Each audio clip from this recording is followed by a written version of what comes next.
All right, stunning news this weekend in Virginia where the state's Republican Party ruled that both Rick Perry and Newt Gingrich failed to qualify for their March 6th primary. Both men fell short of the 10,000 signatures required for a candidate's name to be on the ballot. The news is particularly troublesome for Mr. Gingrich since he resides in Virginia, and his campaign was not happy about the news, posting a statement on Facebook, quote, "Newt and I agree that the analogy is December 1941.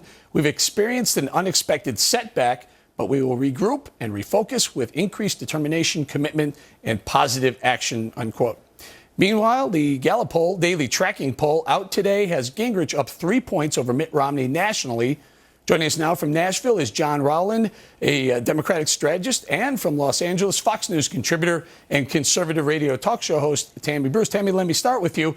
Newt Gingrich, you hear it all over the place. People are slamming Newt, but I think Newt still has a lead, number one nationally, if you look at the averages. But there's still time for Newt to turn this whole boat around and head back up the polls. No.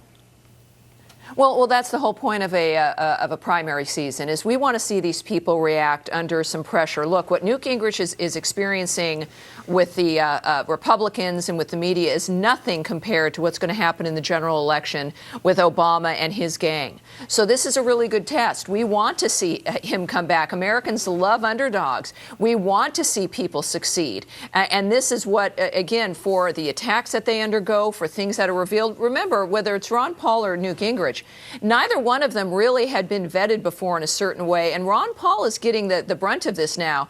He may have run a number of times, but never got up to the point where people actually learned about him. That's now happening as well. So that's the entire point. Of course, Gingrich is really getting some of the protest vote for people who don't like Romney, but I think that if he really wants this, he can make it work. John, we've seen the non-Romney support go from Michelle Bachmann. She jumped to the top. Then it was Rick Perry. Then it was Herman Cain.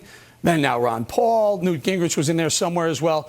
Have you ever seen a race where so many have shot up astronomically and then flamed out so quickly?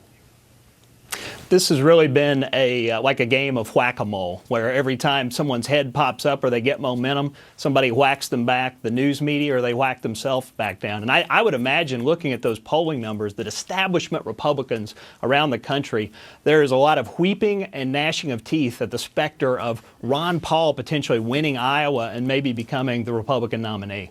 Tammy, John makes a very good point. There seems to be a difference between the established Republicans and the conservative Republicans.